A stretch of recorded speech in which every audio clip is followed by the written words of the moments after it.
ایک روایت یہ بھی بیان کی جاتی ہے کہ ایک شخص حضرت امام حسن رضی اللہ تعالیٰ عنہ اور امام حسین رضی اللہ تعالیٰ عنہ کے پاس آیا، آ کر کچھ مانگنے لگا۔ فرمایا گیا جاء رجل الی الحسن والحسین فسألہما فقال ان المسألة لا تصلح الا لثلاثة۔ امام حسن امام حسین رضی اللہ تعالیٰ عنہما سے کسی نے آ کر پوچھا کہ حضرت کچھ عنایت فرمائیے، تو ان بزرگوں نے فرمایا کہ مانگنا تو صرف 3 صورتوں میں جائز ہے، اس کے سوا مانگنا جائز نہیں ہے۔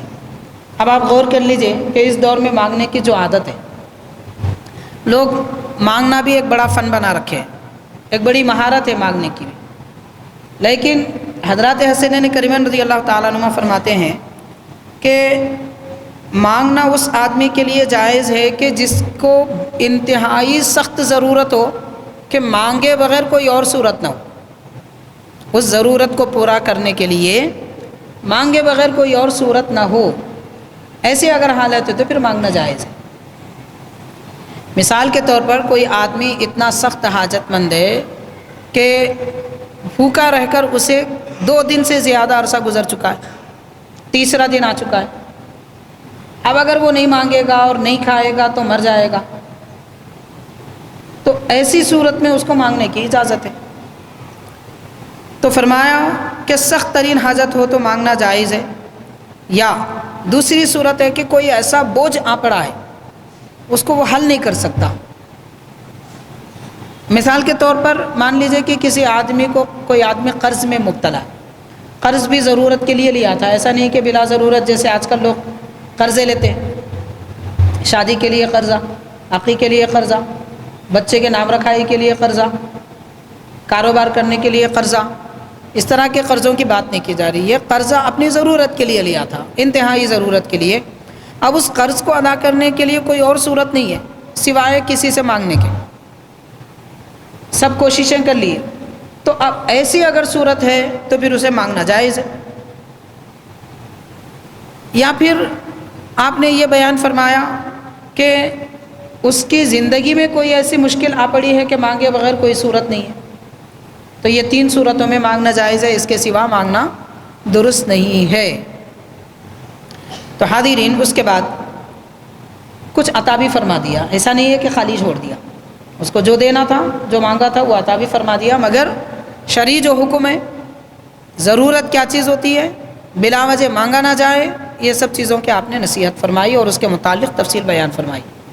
پھر وہی شخص حضرت عبداللہ بن عمر رضی اللہ تعالیٰ عنہ کے پاس آیا، جو فاروق اعظم کے شہزادے، ان کے پاس آ کر مانگا تو آپ نے فوراً دے دیا، آپ نے نہیں پوچھا تیری ضرورت ہے یا مانگنا 3 چیزوں میں جائز ہے وغیرہ وغیرہ، کوئی تفصیل نہیں فرمائی، بس دے دیا۔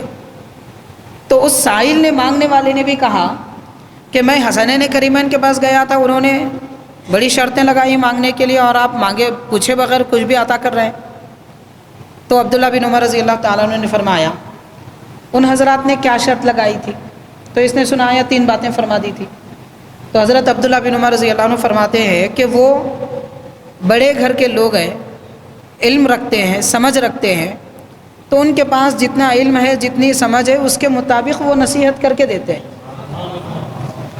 آپ نے حضرت عبداللہ بن عمر رضی اللہ تعالیٰ عنہ نے ایسا کیوں فرمایا؟ اس لیے فرمایا کہ مانگنے والے کو اندیشہ ہوا، ایک قسم کی بدگمانی پیدا ہوئی۔ بدگمانی یہ پیدا ہوئی کہ دیکھو عبداللہ بن عمر کتنے اچھے ہیں، مانگتے ہی دے دیے۔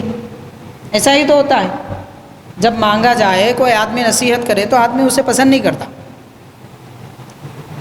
ارے کیا لیکچر دے رہے ہیں بھائی، دے دینا، نہیں تو نہیں بول دینا، ایسے سمجھتے رہا اپنے پاس۔ تو اس قسم کا ایک گمان اسے پیدا ہو گیا تھا۔ تو حسنین کریمین کے متعلق ایک بھکاری کو بھی کسی قسم کی بدگمانی نہ ہو، اس لیے حضرت عبداللہ بن عمر رضی اللہ تعالیٰ عنہ نے اپنی شان گھٹا دی، ان کی شان بڑھا کے بیان کر دی کہ وہ علم کے گھر والے لوگ ہیں، وہ اونچے گھرانے کے لوگ ہیں۔ یہ بھی فرمایا ابناء رسول اللہ، وہ تو نبی پاک صلی اللہ علیہ وسلم کے بیٹے ہیں۔ اور کیا فرمایا؟ ان کے پاس علم ایسے پھلتا پھولتا ہے جیسے کہ سراہی میں پانی چلتا پھرتا ہے، پانی جیسے بھرا ہوا رہتا ہے، اس کی آواز آتی ہے ہلانے پر، یا غلے میں اگر سکے ڈال دیے جائیں تو جو آواز آتی ہے، تو خزانہ جن کے پاس ہوتا ہے وہی کچھ کہتے ہیں۔ تو اس طرح کی تعریف حضرت عبداللہ بن عمر رضی اللہ تعالیٰ عنہما نے حسنین کریمین رضی اللہ تعالیٰ عنہما کے متعلق فرمائی۔ حاضرین کرام، یہاں سے ہمیں جو درس اور سبق ملتا ہے، پہلی بات تو ہم کو یہ معلوم ہوتی ہے کہ ہر مانگنے والے کو دے دینا بڑی کمال کی بات نہیں ہے۔ دینا اسی کو چاہیے جو ضرورت مند ہو، اور عام طور پر مانگنے والے لوگ ضرورت مند نہیں ہوتے۔ بہت سے ضرورت مند ایسے ہیں جو نہیں مانگتے، تو ایسے ضرورت مندوں کو تلاش کر کے دینا چاہیے کہ جو نہیں مانگتے۔ ایک بات ہو گئی۔ دوسری بات یہاں یہ معلوم ہوتی ہے کہ حضرات حسنین کریمین رضی اللہ تعالیٰ عنہما نے صرف نصیحت کر کے چھوڑ نہیں دیا، بلکہ ان کو عطا بھی فرمایا، خالی ہاتھ نہیں بھیجا۔ یہ ان بزرگوں کی شان ہے، امام حسن امام حسین رضی اللہ تعالیٰ عنہما کی، کہ وہ کبھی کسی کو خالی نہیں چھوڑتے تھے۔ اور آج ہمارا حال لے لیجئے، آج ہماری قوم کا حال یہ ہے کہ وہ دعوے تو بڑی بڑی محبت کے کرتے ہیں، لیکن مانگنے والے کو تو خیر دیتے نہیں ہیں۔ اب وہ نہیں مانگنے والے کو بھی تو تلاش کیا کریں گے؟ جو سائل بن کے آتا ہے اسے بھی نہیں دیتے، جو خود نہیں مانگتا اسے کیا دیں گے؟ بخالت، کنجوسی، مال خود جمع کر کے رکھنا، اپنے لیے ساری چیزیں استعمال کرنا، غیروں کو جھڑکیاں دینا، غریب آیا تو الگ دسترخوان پر بٹھانا، کوئی اچھا آدمی آئے مالدار وغیرہ تو اس کے لیے الگ دسترخوان رکھنا۔ کیا یہ تعلیم ہم کو حسنین کریمین رضی اللہ تعالیٰ عنہ دیتے؟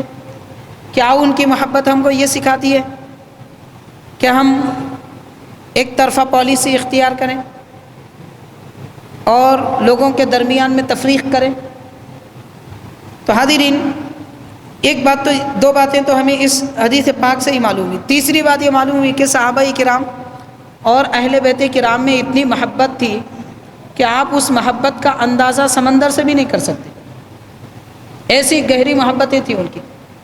تو جہاں حسنین کریمین رضی اللہ تعالیٰ عنہما کے متعلق اہل بیت کرام کے بارے میں تھوڑی سی بدگمانی بھی پیدا ہو سکتی تھی، صحابہ کرام نے وہاں سے بدگمانی کا دفاع کیا، اگرچہ کہ خود کی بے عزتی کیوں نہ ہو جائے۔ یہ ان کے صفات تھے، یہ ان کے عادات و اطوار تھے۔ اب ہمارا رونا یہ ہے کہ ہم پڑھتے نہیں ہیں اور غلط سلط لوگوں کی سن لیتے ہیں، اسی کو صحیح سمجھ بیٹھتے ہیں۔ حاضرین، یا تو خود پڑھیے یا صحیح آدمی کا انتخاب کیجئے سننے کے لیے۔ جیسے بیمار ہو جائے تو علاج کرنے سے پہلے 10 لوگوں سے ڈاکٹر کے بارے میں معلوم کرتے ہیں کون سا ڈاکٹر اچھا ہے۔ تو دین اتنا سستا ہے کہ آپ جس کی چاہے بات سن لیں، جو چاہے بولے اس کو مان لیں۔ یعنی ہماری طبیعت سے زیادہ اہمیت نہیں ہے ہمارے دین کی۔ ہمارے پاس ہمارے مزاج کی اہمیت ہے، طبیعت کی اہمیت ہے، ڈاکٹر کی اہمیت ہے، مگر علم بتانے والے کی ہمارے پاس اہمیت نہیں ہے، دین کی ہمارے پاس کوئی اہمیت نہیں ہے۔ تو میں عرض یہ کرنا چاہتا ہوں کہ صحابہ کرام، اہل بیت کرام، یہ عقیدتوں محبتوں کا شہر ہیں۔ ان کی بستیوں کو آپ جدا نہیں کر سکتے، ان کی آبادی کو آپ توڑ نہیں سکتے۔ تو بہرحال حضرت عبداللہ بن عمر رضی اللہ تعالیٰ عنہ نے حضرت امام حسن امام حسین رضی اللہ تعالیٰ عنہ کی عظمت کو اس طرح بیان فرمایا۔